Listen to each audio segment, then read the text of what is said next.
Alright, at number 6, we have my level Mindful, which I made mainly to get RobTop's attention and for creator points. But overall, the colors are fairly solid, the gameplay is fairly basic, and it's not extremely inspired or original, but it is not a bad level overall.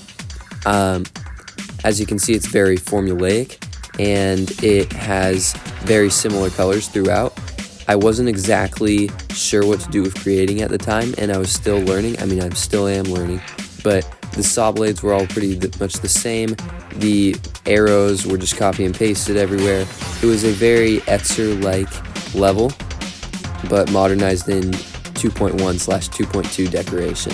Some parts didn't look as good like this one, as well as the use of incorrect 3D, and the arrows all moving in sync isn't really a great touch.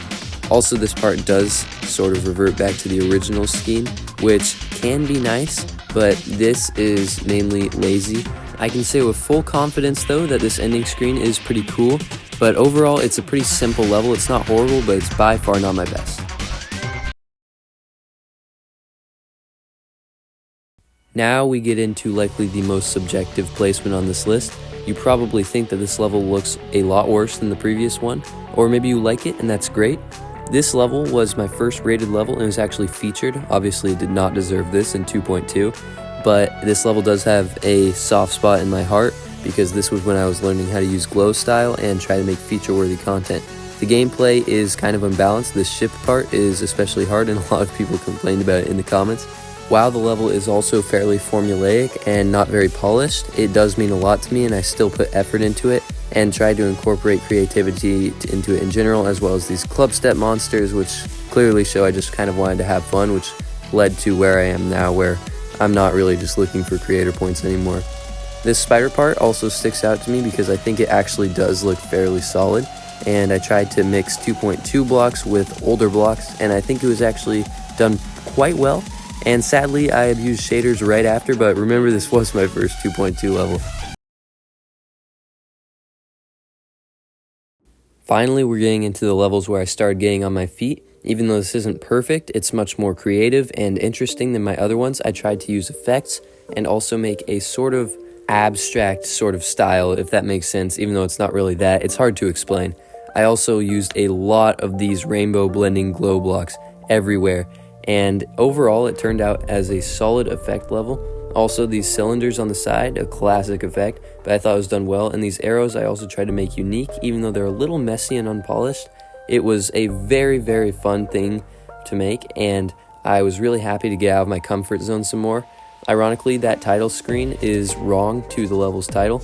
It has an N where it should be an M, and this level is rated, which is awesome. One of my 3 rated levels that I have on the servers right now.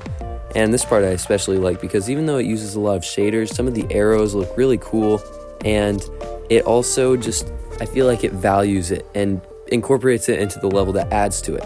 And here we go full circle. Yes, I was being lazy in this part, but that's okay. And of course I have the classic fake out and my name with more shader abuse. So overall, not a bad level. Now, even though I think that the previous level is more polished and looks more like a featured level, and this one does not have a solid theme that it works around, I really appreciate this level because it was when I tried to experience more of a modern style, and I incorporated art into it as well with those maces. This part is fairly basic, but other parts in this level are pretty unique, and I really value that because I think that's a big part of being a creator, of having your own fun and building your own sort of things, you know, and not just sticking to the norm.